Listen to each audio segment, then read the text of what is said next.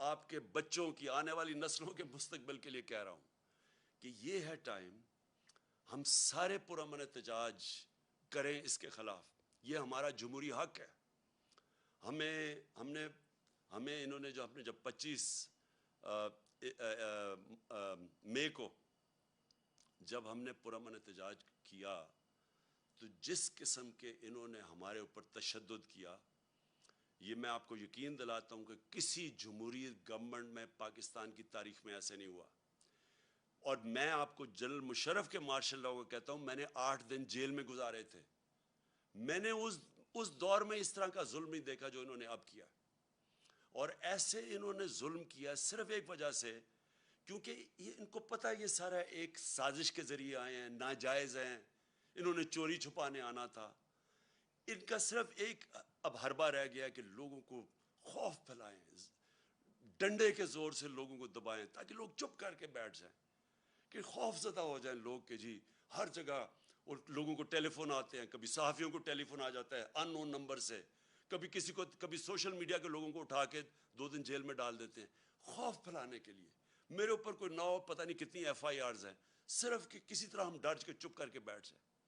میں آج ساری قوم کو کہتا ہوں کہ آپ نے یہ خوف کا بت توڑنا ہے. یہ بہت بڑا بت ہے. یہ بت آپ کو غلام بنا دے گا. یہ بت اگر آپ اس خوف کے بت سے کی پوجا کرنا شروع کر دیا آپ نے، تو یہ یاد رکھیں کہ آپ اپنے اوپر ظلم بڑھا دیں گے. یہ ظلم بڑھتے جائیں گے آپ کے اوپر، مہنگائی بڑھتی جائے گی، چوری بڑھتی جائے گی. ساری چوری کی قیمت آپ ادا کرتے ہیں. جتنا یہ اوپر بڑے بڑے ڈاکو چوری کرتے ہیں، آپ اس کی قیمت ادا کرتے ہیں.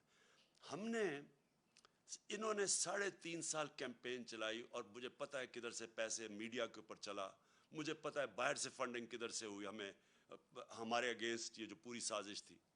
آپ یہ دیکھیں کہ آخری 2 سال میں 17 سال میں جو سب سے زیادہ پاکستان کی 17 سال کے بعد، اس کے باوجود کہ بینکرپٹ ملا تھا، دیوالیہ نکلا ہوا تھا، اس کے باوجود کرونا ہوا تھا، اس کے باوجود آخری 2 سال میں 17 سال کے بعد سب سے زیادہ گروتھ ریٹ تھی ہماری، یعنی ڈیولپمنٹ تھی.